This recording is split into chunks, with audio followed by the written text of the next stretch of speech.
Welcome back, and let's go in depth for a moment and start with an email that I got after Tuesday's in-depth segment about the bonus for UNC System President Peter Hans. Jesse wrote and said, "So sick of Dan's extremely liberal rants." The segment that we did on Hans, who gets paid with taxpayer dollars, focused on his bonus, which was bigger than his paycheck.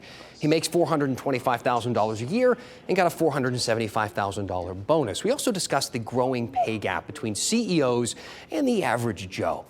Jesse continued saying, "I think the usual liberal approach, which you aggressively exhibited this evening, for someone doing well, yes, making big money for performing well in a very competitive profession, position, corporate, instructional or otherwise, is nothing more than class stereotyping, pitting one against another." This is great feedback, Jesse. I do encourage criticism of the media, so thank you. But to be fair, I did spend most of the story explaining why he was given a large bonus. I even interviewed our state government editor, who also explained in detail why he was given such a large bonus. Hans met all the big metrics in his contract, and his contract is actually built to reward that performance, unlike his predecessors who had a much bigger base salary. But that said, the story really wasn't about one man or his salary or his bonus. It was about all of us. You see, I cover stories the way I do because I want to empower you with the full picture. You know, Hans runs a huge school system, and while the metrics in his contract may help him to get paid, they don't encompass the entire story. And at the end of the day, you pay him.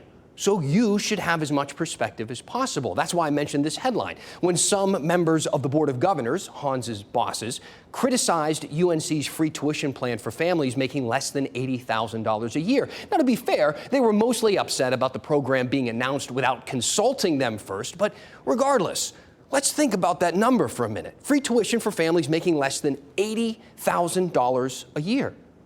Keep in mind, the median household income in North Carolina is less than $57,000. So if you make 80 grand, $23,000 more, a 40% increase from the median family income here, UNC still thinks you need massive help just to attend a public university. UNC Chapel Hill trustee Mary Cotis said, "I think this is an opportunity to have a good discussion about the costs of attending college." Here are some numbers published this year by the Education Data Initiative, looking at how the cost of college has changed over our lives. For public universities, the cost in 1980 was $738 a year. You adjust that for inflation, $2,444 in today's dollars. In 2020, the average cost for 1 year at a public university was $9,349. That means a 4-year degree quadrupled in price just in my lifetime. And that's just for classes, by the way. There's a lot of more stuff that you have to buy when you go to school. You know that. I mean, let's look at UNC specifically. According to the Department of Education, for the 2020-2021 school year, the average cost before aid was more than $24,000. $9 grand for tuition and nearly $16,000 for everything else, the books and the on-campus room and board and that sort of stuff.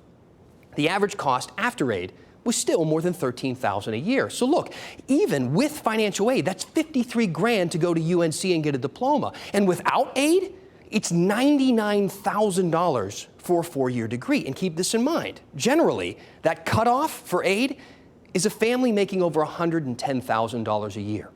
So think about that. Question for you, families at home.